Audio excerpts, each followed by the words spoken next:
When three leather-clad bikers surrounded my pregnant wife in our driveway while she was carrying groceries, I thought it was random road rage until I saw our HOA president Delilah smirking from across the street like she was watching her favorite Netflix show.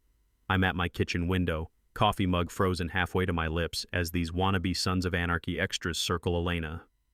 The crunch of gravel under their steel-toed boots sounds like broken bones, and motorcycle exhaust burns my nostrils even through the screen door. The biggest one complete with skull bandana and a beer gut that screams midlife crisis steps so close to my 7 months pregnant wife that her grocery bags tumble to the concrete. "Lady, there's going to be consequences for your husband's non-compliance," he growls, reading from what's obviously a script. Elena, ice cold, doesn't flinch, doesn't cry, just picks up her groceries and walks inside. That's when I know these idiots have no idea what they've just stepped in. See, 12 years as a military contractor taught me how to identify threats, gather intelligence, and eliminate problems efficiently. And in exactly 3 minutes, these clowns would be at my door, not to threaten, but to beg me to make their nightmare stop. Delilah was about to learn that messing with a soldier's pregnant wife is career suicide. What would you do if bikers threatened your family over lawn violations? Drop your location below. I guarantee your HOA has horror stories too. Let me back up and tell you how we got here. My name's Marcus Mac Donovan, 45 years old, and I spent 12 years managing logistics for military contractors in places where saying the wrong thing to the wrong person could get you killed. My wife Elena's a pediatric nurse, 32, tough as nails, and 7 months pregnant with our first kid. We moved to Willowbrook Estates 6 months ago, dropped $485,000 on a corner lot house because we needed space for our growing family. This neighborhood? Picture-perfect suburban paradise on the surface. Manicured lawns, matching mailboxes, the kind of place where people actually use those little plastic bags for their dog's business. But scratch beneath that surface, and you'll find it's run like a petty dictatorship by one woman, Delilah Hartwell. Delilah's 52, been HOA president for 6 straight years running unopposed, and she treats our community like her personal kingdom. She's also a real estate agent who profits directly from keeping property values high, which means any deviation from her vision of suburban perfection gets crushed. Hard. The woman lives in the biggest house in the development, 2.3 acres, $750,000, and if you think that's a coincidence, you've never dealt with small-town tyrants. Our first conflict started innocently enough, where most neighbors planted water-hungry grass that needs constant irrigation. I installed drought-resistant native landscaping. Makes sense, right? Better for the environment, saves water, actually encouraged by the county. But 2 days after my landscaper finished, there's Delilah on my doorstep with a violation notice. Unapproved landscaping materials, she says, like I'd installed a junkyard. I researched the hell out of this.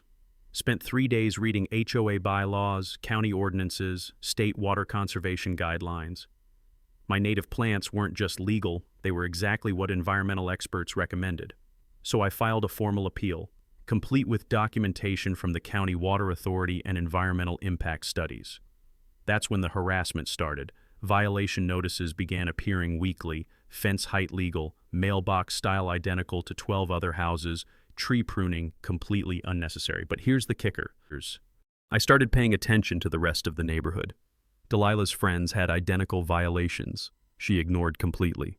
Martha Kowalski, the sweet 70-year-old widow 3 houses down, $8,000 in bogus fines for a garden gnome, Trevor and Sage, the young tech couple with solar panels, constant harassment for unsightly equipment that's actually increasing their home value. The smell of fresh mulch from my native garden mixed with the constant whir of sprinkler systems on my neighbors' traditional lawns, a perfect metaphor for the clash between common sense and suburban conformity. I installed security cameras after Elena mentioned cars driving slowly past our house, and sure enough, caught HOA board members photographing our property like we were running a meth lab. Elena just wanted peace during her pregnancy. "Can't we just plant some grass and avoid the conflict?" she'd ask. But I'd seen enough bullies in my military days to know that backing down only makes them push harder. Besides, we're not just fighting for ourselves. We're fighting for every family that gets steamrolled by petty authoritarians who mistake a clipboard for actual power. The violation notices kept coming, printed on the cheapest copy paper you can imagine, like Delilah was afraid to invest in quality intimidation materials. Each one threatened bigger fines, legal action, even liens on our property. But she made one crucial mistake. She assumed I'd fold under pressure like her previous victims. Lady clearly never dealt with someone who'd managed supply chains in combat zones. 3 weeks after my appeal, Delilah decided to flex her tiny muscles.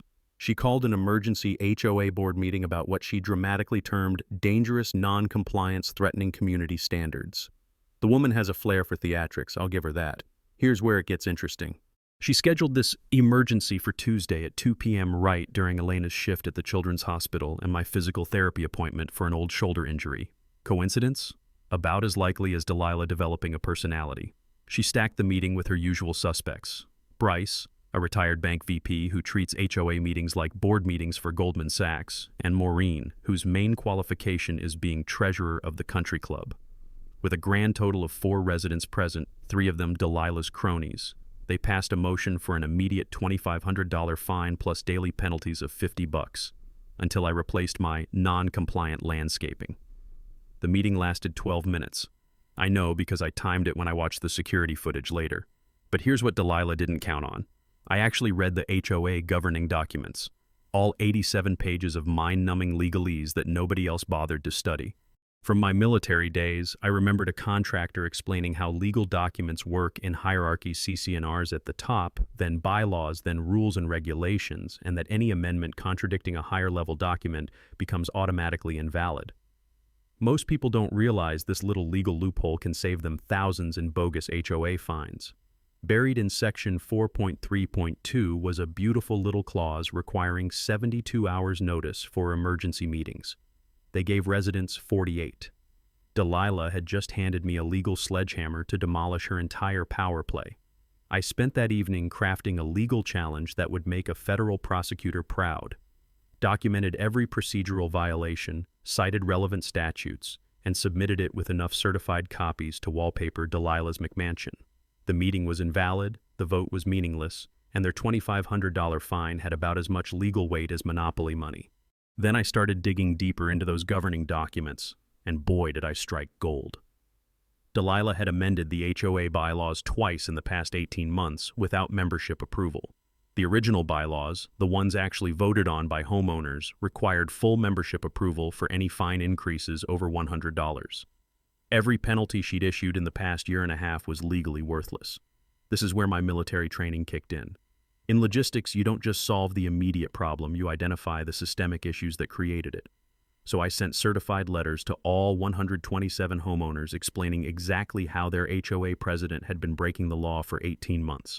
I included copies of the illegally amended documents, highlighted the violations, and offered free consultation for anyone who'd been overcharged. The response was like opening floodgates. 23 families contacted me within 48 hours. Martha, with her $8,000 garden gnome persecution. Trevor and Sage facing harassment over solar panels that actually increase property values. A retired teacher named Dorothy who'd been fined $600 for painting her front door the wrong shade of blue, even though the approved color chart included 17 different blues, and hers was definitely on the list. The crunch of gravel in my driveway became a constant soundtrack as neighbors stopped by to share their horror stories. Each tale more ridiculous than the last, each fine more obviously illegal than the previous one. The smell of fresh coffee mixed with the sound of rustling papers as we documented 18 months of systematic abuse. By the end of the week, I had enough evidence to bury Delilah's entire operation. But Delilah wasn't done escalating. When she realized how many residents were challenging her authority, she panicked and decided to double down. Her response? Threatened to place liens on multiple properties and contact mortgage companies claiming widespread property violations were affecting neighborhood home values. Classic bully behavior. When losing control, threatened nuclear war. My counterpunch was surgical precision. I organized the affected homeowners into a formal coalition with shared legal representation and began preparing a class action challenge to 18 months of illegal fines. Game on, Delilah. Delilah's retaliation came swift and petty. Within a week of my legal challenge, she hired Executive Protection Services, a fancy name for 2 guys in polo shirts driving around in a white Ford Explorer with magnetic door signs. Their job? patrol our neighborhood with special attention to my property, because apparently my drought-resistant landscaping posed a clear and present danger to suburban America. The security guards started showing up at 7 a.m. sharp, parking directly across from my house and just sitting there, watching, taking notes. One of them actually issued me a trespassing warning for walking on the sidewalk that runs along the community's common area. I'm not kidding, they tried to ban me from public walkways in my own neighborhood. But here's where Delilah made her first major tactical error. I recognized one of the guards from my morning jogs. Big guy, buzz cut, the kind of military bearing you can spot from a mile away. Turns out Jimmy served 2 tours in Afghanistan before getting into private security. When he realized I was former military too, he started sharing some very interesting information during our casual conversations. Like how Executive Protection Services is owned by Delilah's brother-in-law, Russell Hartwell, and how their contract specifically mentions making certain residents uncomfortable enough to consider relocating. Jimmy showed me photos on his phone of the guards harassing old Martha about her garden gnome, intimidating the young family with solar panels, and following Elena to her car when she left for work. The metallic taste of anger filled my mouth as I watched security footage of these clowns stalking my pregnant wife. But anger without strategy is just noise, and I needed leverage, not satisfaction. So I started my own surveillance operation. Military logistics taught me that information is power, and I began documenting every illegal move these rent-a-cops made. Turns out they were violating about 12 different state laws governing private security companies operating outside their licensed jurisdiction, harassing residents without cause, failing to wear proper identification badges. Jimmy also let slip that Executive Protection Services had subcontracted the more serious intimidation to a local motorcycle club called the Ironwood Riders. Not real bikers, mind you, just weekend warriors led by Delilah's nephew Randy, a 28-year-old with a fraud conviction who still lives in his mom's basement. The sound of their deliberately loud pipes echoing through our quiet streets became the neighborhood's new alarm clock. Meanwhile, I was building something Delilah never expected, a community coalition. Started with informal meetings at Murphy's Diner on Main Street, where the coffee's strong and the booths have seen better decades. First meeting drew 7 residents, second meeting 18. By the 4th week, we had 47 people crammed into that diner sharing stories and planning strategy. That's where I met Phyllis Brennan, a retired attorney who'd been itching for a good fight since her law firm forced her into retirement. Sharp as a tack at 72, with silver hair and the kind of courtroom presence that makes opposing counsel nervous. She offered to handle our legal work pro bono, partly because she was bored, but mostly because she despised bullies. We also gained Diego Ramirez, former city councilman who knew exactly which government officials to contact about HOA violations. Diego brought something invaluable: connections with local media and a deep understanding of municipal politics. While we were organizing, Delilah was escalating. She filed noise complaints with the city about my lawn mower, even though I only used it on Saturday mornings within legal hours. She tried to have my home-based consulting business shut down for zoning violations, despite the fact that I met with clients maybe twice a month and generated less foot traffic than a weekly bridge game. The woman was throwing everything at the wall, hoping something would stick, but every desperate move just gave me more ammunition. I filed a formal complaint with the state HOA Oversight Board, submitting evidence of illegal amendments, selective enforcement, and financial irregularities spanning Delilah's entire 6-year reign of terror. Then came the moment that changed everything. I was reviewing security footage from the previous night when I caught something that made my blood run cold.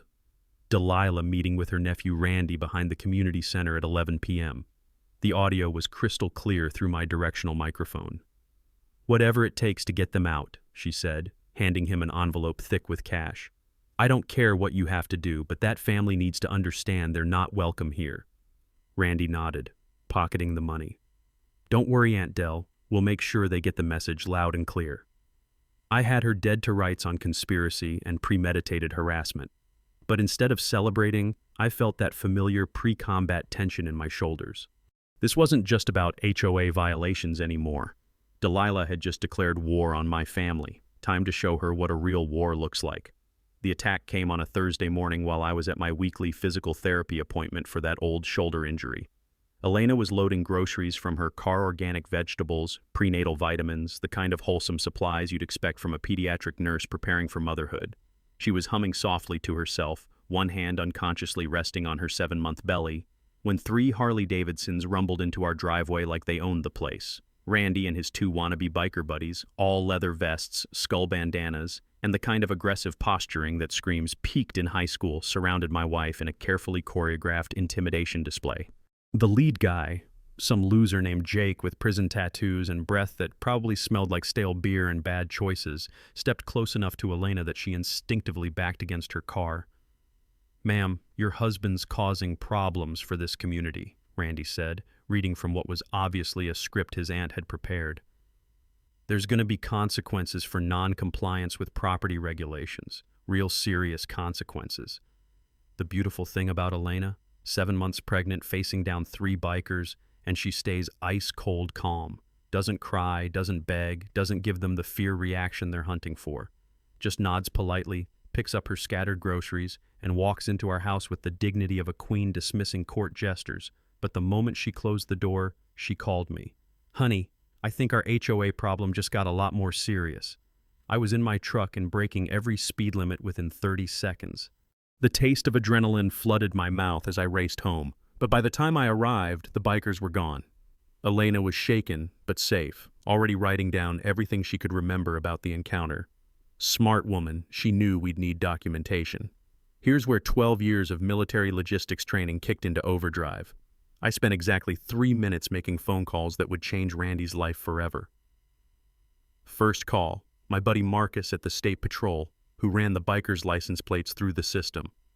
Second call, a contact at the district attorney's office who specialized in organized intimidation cases.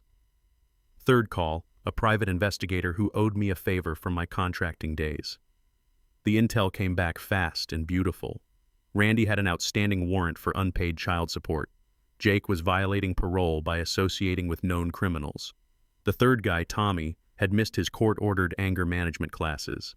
All 3 were looking at serious jail time if the right people started asking the right questions, and suddenly, those right people were very interested. My phone started ringing at exactly 3:17 p.m., Randy's girlfriend calling from the county lockup where he'd just been arrested on that outstanding warrant. "Please," she sobbed, "whatever you did, just make it stop. He's got kids to support." 20 minutes later, Jake and Tommy showed up at my front door. Not riding their bikes this time, walking like defeated men, hands shoved deep in their pockets, looking everywhere except directly at me. The sound of their boots on my porch was hesitant, apologetic, nothing like the aggressive swagger from that morning. "Look, man," Jake stammered, "we just want to apologize. This whole thing got way out of hand.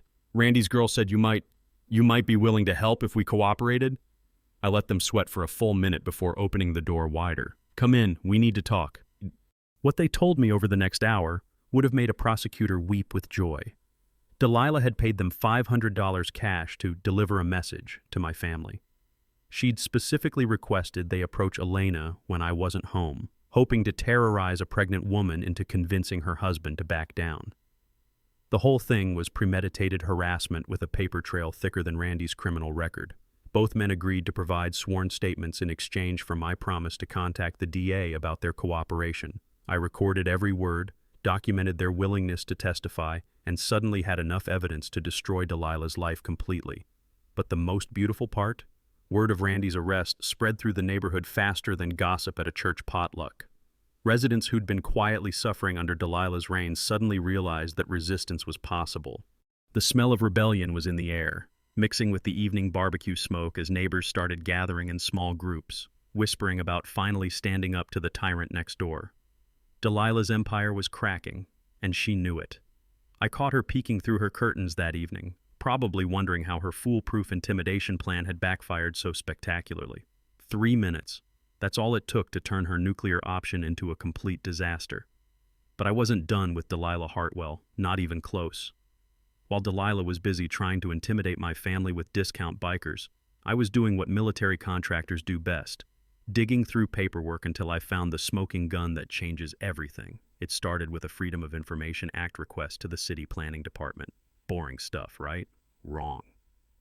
What I discovered in those dusty municipal files would make Delilah's embezzlement look like petty theft.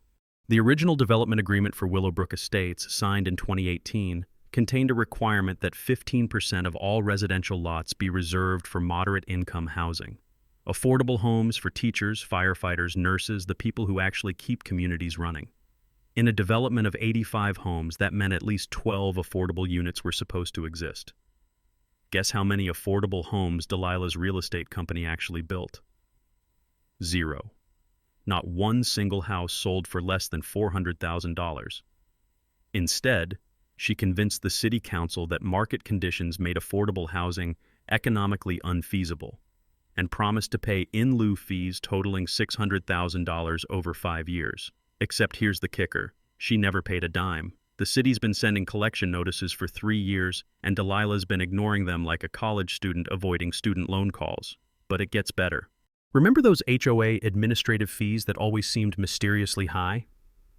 I traced every payment through 6 years of financial records, following the money trail like breadcrumbs leading to a gingerbread house made of fraud.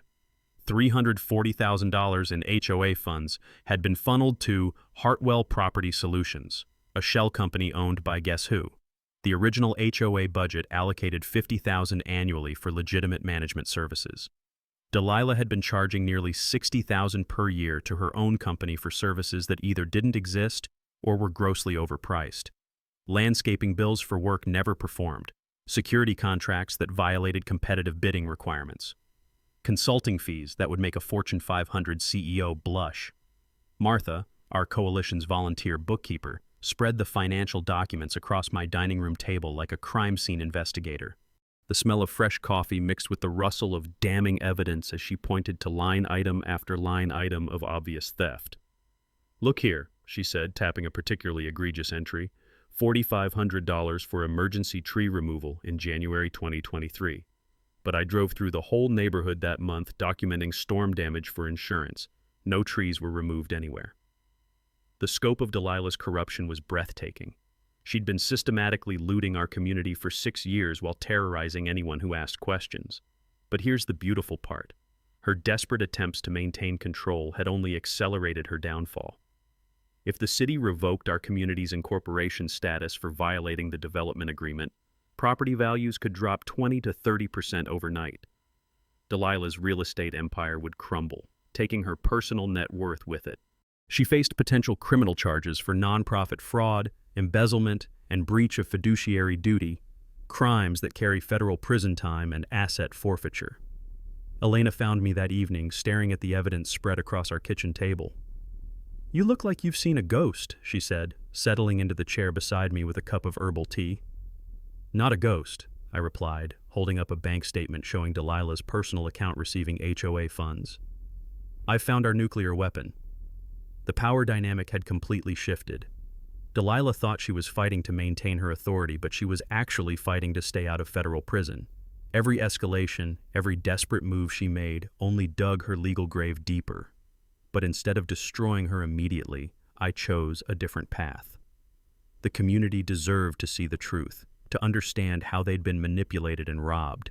They needed to witness Delilah's downfall and participate in building something better from the ashes of her corruption.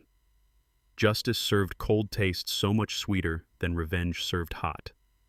Time to plan the most satisfying community meeting in HOA history. The war room was my dining room table, covered in enough evidence to convict a small corporation. Every evening for 2 weeks, my house became mission control for the most important operation I'd ever planned, not because it involved national security, but because it involved something more precious, our community's future. Phyllis Brennan arrived first each night, her leather briefcase containing legal documents that would make federal prosecutors weep with joy. At 72, she moved with the precision of a surgeon and the determination of a woman who'd spent 40 years fighting bullies in courtrooms. "I've been practicing law since Nixon was president," she told me while organizing evidence folders. "Never seen financial fraud this brazen in a residential community. Diego Ramirez brought political expertise and media connections that money couldn't buy. Former city councilman, current community activist, and the kind of guy who knew which reporter to call for maximum impact.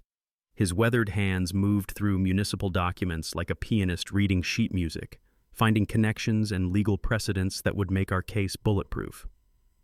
Martha Kowalski transformed from sweet elderly neighbor into forensic accountant extraordinaire. Armed with reading glasses and a calculator that probably predated the internet, she traced every fraudulent transaction with the methodical patience of someone who'd balanced church budgets for 30 years. The scratch of her pencil against paper became our evening soundtrack as she documented 6 years of systematic theft. Trevor and Sage, the young tech couple with solar panels, handled our digital warfare. They created a secure database of evidence, cross-referenced financial records with timeline data, and built a presentation that would make corporate executives jealous. Their laptops hummed quietly in the corner, while they transformed raw data into visual storytelling that even Delilah's supporters couldn't deny. The master strategy unfolded like a military campaign. Phase 1. Complete forensic audit with a certified public accountant who specialized in nonprofit fraud cost us $2,000, split among coalition members, but worth every penny for independent verification. Phase 2. Simultaneous complaints to city, state, and federal authorities, timed to prevent Delilah from destroying evidence or fleeing jurisdiction. Phase 3. Community meeting with full transparency and irrefutable proof. Phase 4. Democratic election of new HOA leadership with constitutional safeguards against future corruption. Phyllis filed the whistleblower complaint with the state attorney general on a Tuesday morning, followed immediately by IRS documentation for nonprofit tax violations. The smell of certified mail and legal documents filled my kitchen as we prepared packages for multiple government agencies. "We're not just seeking justice," Phyllis explained while sealing envelopes. "We're creating a paper trail that ensures this can never happen again." Martha's financial investigation revealed horrors beyond our worst suspicions. Shell company payments to Hartwell Property Solutions for services never rendered. Vendor invoices for maintenance projects that existed only on paper. Personal expenses charged to HOA accounts, Delilah's luxury car lease, country club membership fees, even a vacation to Hawaii disguised as a property management conference. Total estimated theft over 6 years, Martha announced during one late-night session, $480,000. That's nearly $6,000 per household that should have gone to community improvements. Diego coordinated with local media, crafting a narrative strategy that would control the story's rollout. "Timing is everything," he reminded us while updating his contact list. "We get one shot at maximum impact, miss our window, and Delilah controls the damage." My role: military logistics and psychological warfare. I created detailed timelines with contingencies for every possible response Delilah might attempt. Evidence storage with multiple backup locations, communication protocols ensuring information security, and most importantly, psychological pressure designed to prevent her from fleeing before facing justice. The ammunition we'd stockpiled was devastating. 847 pages of financial documentation proving embezzlement, video, and audio recordings of illegal meetings and intimidation tactics, witness statements from 73 affected homeowners, and expert analysis from the forensic accountant we'd hired. But Delilah's counterintelligence efforts were laughably amateur. She planted her friend Maureen in our coffee shop meetings, not realizing we'd identified her immediately, and started feeding false information about focusing only on bylaw violations. Delilah assumed our legal challenge was limited to procedural complaints, completely unaware of the federal investigation building around her financial crimes. The waiting game tested everyone's patience. Elena, now 8 months pregnant, provided emotional anchoring when tensions ran high. "Remember why we're doing this," she'd say during particularly intense planning sessions. "Not for revenge, but so our daughter grows up in a community built on honesty and respect." Meanwhile, the evidence kept mounting, bank records showing suspicious transfers, email communications between Delilah and her shell companies, testimonials from contractors who'd been pressured to inflate invoices and kickback payments. By the end of 2 weeks, we had enough ammunition to end 3 political careers and send someone to federal prison for a decade. The taste of impending victory was metallic and satisfying, like the moment before a perfectly executed military operation begins. Time to show Delilah what happens when you threaten a soldier's family. The community was about to get a lesson in real justice. Delilah's paranoia reached fever pitch when neighborhood gossip confirmed that something big was brewing. Like a cornered animal, she decided to strike first with the most audacious power grab in HOA history. An emergency special assessment demanding $5,000 from every household for what she called Urgent legal defense against frivolous litigation. The emergency board meeting notice appeared in mailboxes on a Friday afternoon scheduled for the following Monday evening. Classic Delilah minimal notice, maximum pressure. She was betting that most residents wouldn't attend, and her core supporters could ram through the vote before anyone organized opposition.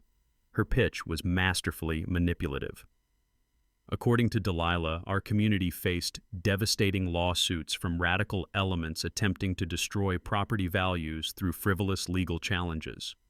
The $5,000 assessment would create a war chest to hire expensive attorneys and private investigators to protect our investment and way of life. The implied threat was crystal clear. Pay up, or watch your home values crash when the community loses expensive legal battles. For residents already struggling with inflation and rising property taxes, $5,000 might as well have been $50,000. But Delilah was counting on fear overriding common sense. I let her dig deeper into her own grave. Every procedural violation, every illegal threat, every desperate lie got documented and filed away for the final presentation. My security cameras captured her Sunday afternoon meeting with Bryce and Maureen, where she outlined plans to use HOA funds for her personal legal defense, a federal crime that would add years to her eventual prison sentence. Monday evening's emergency meeting drew 89 residents, the largest attendance in community history. Delilah stood at the front of the community center, her usual confidence replaced by manic energy and darting eyes. The smell of nervous sweat mixed with stale coffee as she launched into her prepared presentation about existential threats to our community. We face coordinated attacks from outside agitators who want to destroy everything we've built, she declared, pointing accusingly toward where I sat with Elena. These people moved here 6 months ago and immediately began filing complaints, stirring up trouble, and threatening lawsuits that could bankrupt our association. The lies flowed like water from a broken dam. Mac was a litigious troublemaker, with a history of conflicts with authority. The native landscaping was actually an environmental hazard that attracted vermin and decreased property values. The coalition meetings were illegal conspiracy sessions, designed to overthrow legitimate HOA governance. But then Martha Kowalski stood up. Sweet, 70-year-old Martha with her silver hair and church lady cardigan. "Delilah," she said in a voice that carried decades of Sunday school authority, "before we vote on any assessment, I formally request a complete financial audit covering the past 5 years." The room went dead silent. Delilah's face drained of color as Martha continued. "Specifically, I want independent verification of all administrative fees paid to outside contractors, all vendor relationships involving board members, and all emergency expenditures exceeding budgeted amounts." You could have heard a pin drop. Residents who'd never questioned HOA finances suddenly looked interested in getting answers. Delilah stammered something about unnecessary bureaucracy and trusting elected leadership, but the damage was done. The vote on the special assessment failed spectacularly, 102 against, 3 in favor. Only Delilah and her 2 remaining cronies supported the measure. As residents filed out, I heard conversations that warmed my heart, neighbors finally asking the right questions about where their money had been going. Delilah's response was swift and vindictive. Over the next week, she unleashed a campaign of harassment that would have impressed a fascist dictator. Anonymous complaints to city code enforcement about dozens of properties. False reports claiming my home-based consulting business violated zoning laws. Attempts to have the community playground closed for fabricated safety violations. She even spread rumors that I was under federal investigation for unspecified crimes, hoping to isolate me from community support. The woman had completely lost touch with reality, lashing out at everyone like a drowning person pulling others underwater. But here's where Delilah's amateur hour tactics backfired spectacularly. She hired a private investigator to dig up dirt on my military service and personal finances. Professional PI, licensed and bonded, expecting to find scandals that would discredit me publicly. Instead, the investigator found my completely clean record and legitimate business success. More importantly, his background check accidentally uncovered additional evidence of Delilah's financial crimes bank records she'd thought were hidden, business relationships that violated conflict of interest laws, and a pattern of corruption stretching back to her previous community. Professional ethics required the PI to withdraw from the case and preserve evidence for potential criminal proceedings. He called me personally to apologize and suggest I contact the district attorney immediately about serious financial irregularities he'd discovered during his investigation. The irony was delicious. Delilah had paid someone to investigate me, and instead handed prosecutors more ammunition to use against her. Every desperate move she made only accelerated her downfall. Community solidarity strengthened daily. Residents began displaying "We support transparency" signs in their yards. The Neighborhood Watch program evolved into informal support networks for families targeted by Delilah's harassment.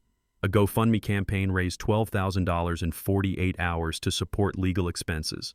The pressure cooker was ready to explode, and I held the trigger. Time for the final act. Delilah's final gambit was as desperate as it was predictable. 3 days before our scheduled community presentation, she filed a restraining order claiming I'd threatened her safety through systematic harassment and intimidation tactics learned from military training. The woman who'd sent bikers to terrorize my pregnant wife was now playing victim with Academy Award-worthy performance. Her evidence package included doctored audio recordings of me allegedly making threats, fabricated witness statements from neighbors who barely knew my name, and a tearful declaration about feeling unsafe in my own community due to coordinated stalking by a trained killer. The melodrama was so over the top that even her lawyer looked embarrassed filing the paperwork. But I'd expected this move and prepared accordingly. My security system had recorded every interaction between us, providing crystal clear evidence that contradicted her fabricated timeline. Audio analysis by the same forensic expert we'd used for the financial investigation proved her recordings were edited and manipulated, digital cut-and-paste jobs that wouldn't fool a high school computer class. The restraining order hearing turned into Delilah's worst nightmare.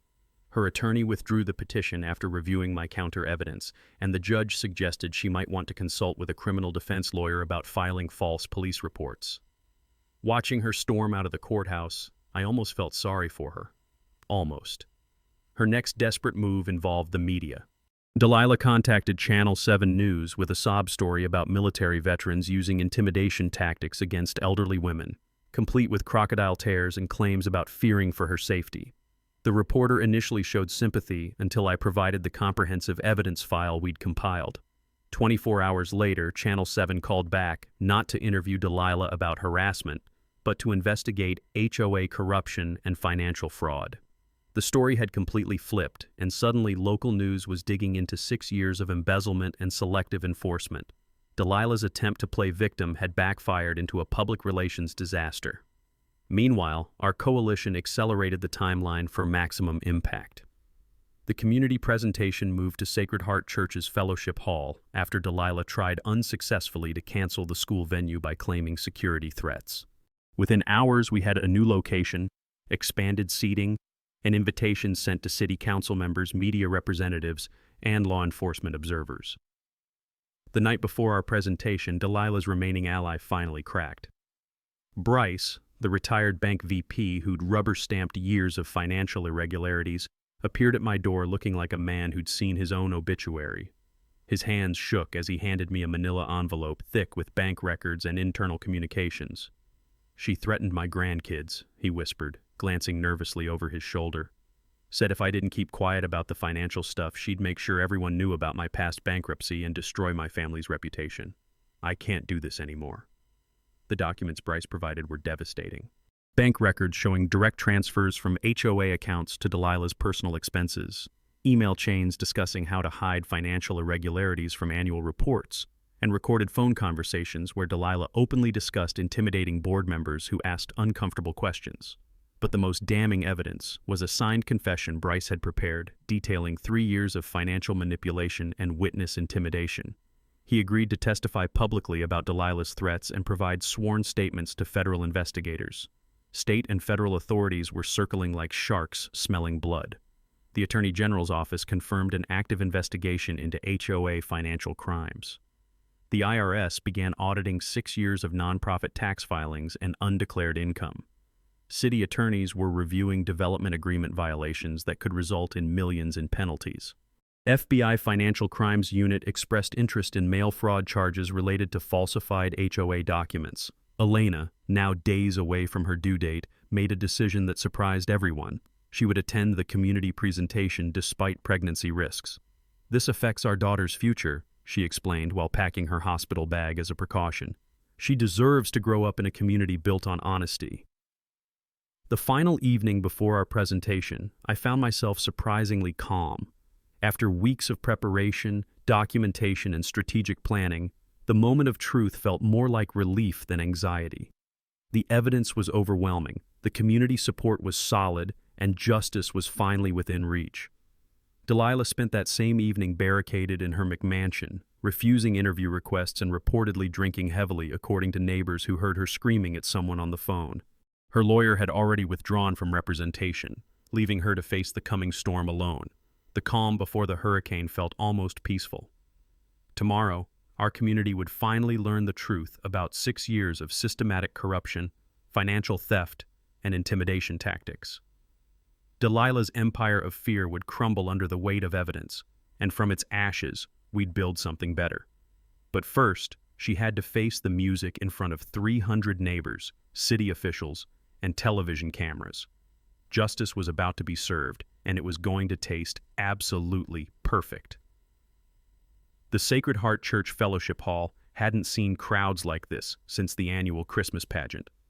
312 residents packed every chair, lined the walls, and spilled into the adjoining rooms where speakers carried the audio to overflow seating. City Councilwoman Patricia Williams sat in the front row with her notepad ready. Detective Martinez from the Financial Crimes Unit positioned himself near the exit with his badge clearly visible.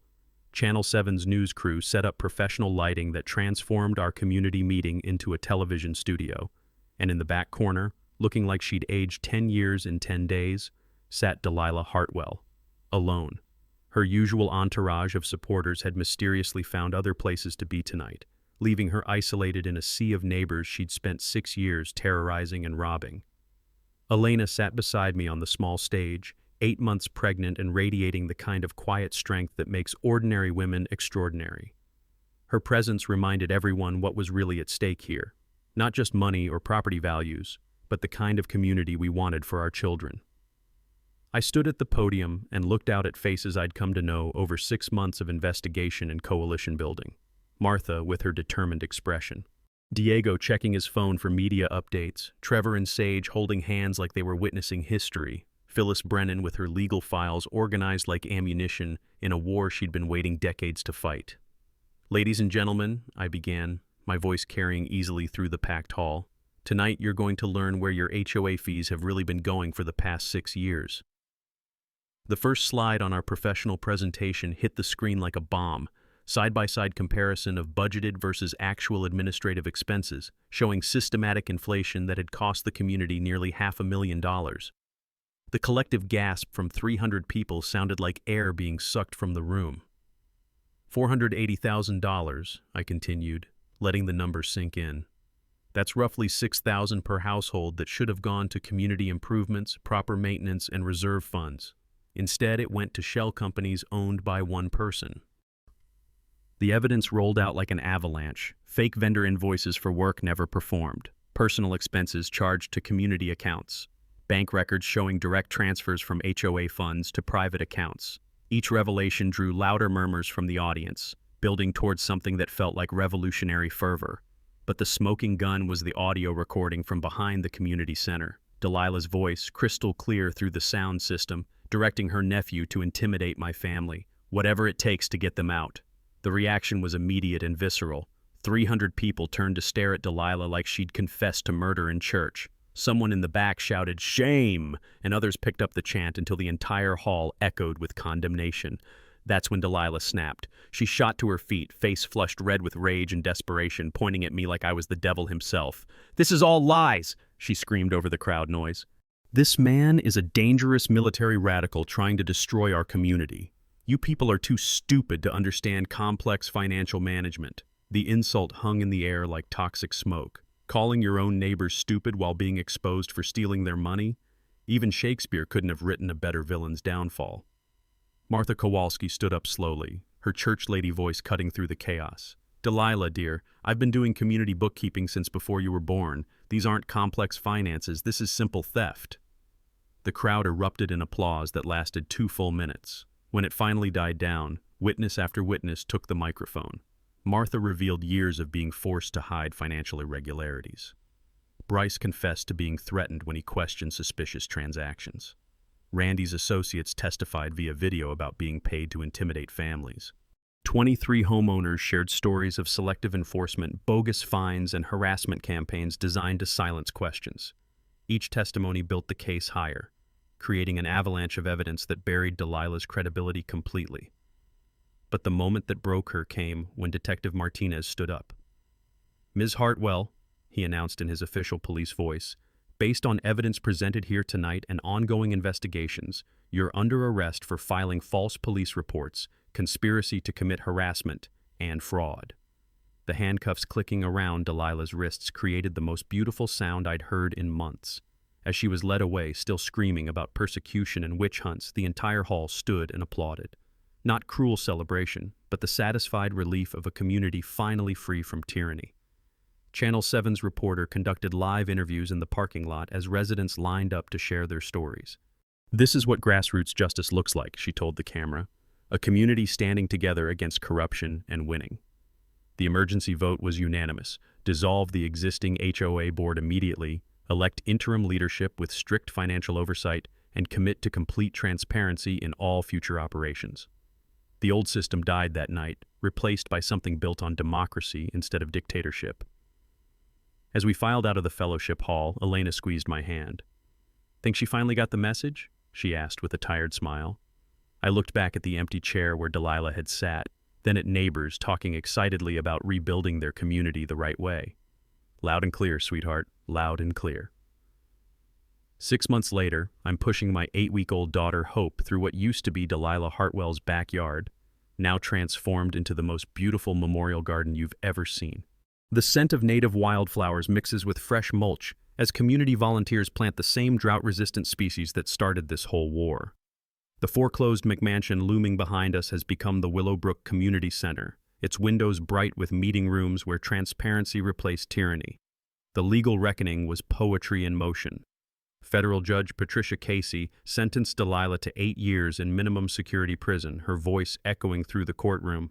Financial fraud against one's own neighbors represents a particularly egregious breach of community trust. Full restitution of $680,000 plus interest and penalties that'll keep her broke until she's 70. Randy, her wannabe biker nephew, got 18 months plus 3 years teaching motorcycle safety to teenagers. Amazing how facing real consequences helped him discover a talent for reaching kids who might otherwise follow his path toward pointless rebellion and petty crime. The house where Delilah once reigned, like a suburban dictator, sold at auction for $420,000. Our new democratically elected board purchased it immediately using recovered funds, money that should have been spent on community improvements years ago instead of financing her luxury lifestyle. Every stolen penny was returned to residents with interest, calculated by Martha's meticulous bookkeeping. But here's what really matters. Property values increased 12%, not because of authoritarian enforcement, but because young families started choosing Willowbrook specifically for our transparent governance and community-focused approach. Word spreads fast when neighbors actually support each other instead of living in fear. My consulting business exploded after Channel 7's follow-up stories went viral. Communities from Arizona to Florida beg for help fighting their own HOA corruption. Elena teases that I've become the HOA whisperer, though I prefer thinking of myself as someone who helps ordinary people defeat institutional bullies using their own weapons against them. The ripple effects still amaze me. State Senator Margaret Torres sponsored the HOA Reform Act after our story reached her office. Annual independent audits and financial transparency now required statewide. The legislation passed unanimously and has already uncovered corruption in 47 other communities. Sometimes one victory creates dozens more. The Willowbrook Scholarship Program, funded entirely by recovered theft money, awarded its first grants last month, $12,000 each to 5 local students pursuing careers in education, healthcare, and public service. Martha chairs the selection committee, her face glowing with pride as she transforms Delilah's greed into opportunities for deserving kids. Our annual community festival, held on grounds where Delilah once plotted intimidation campaigns, celebrates everything she tried to destroy.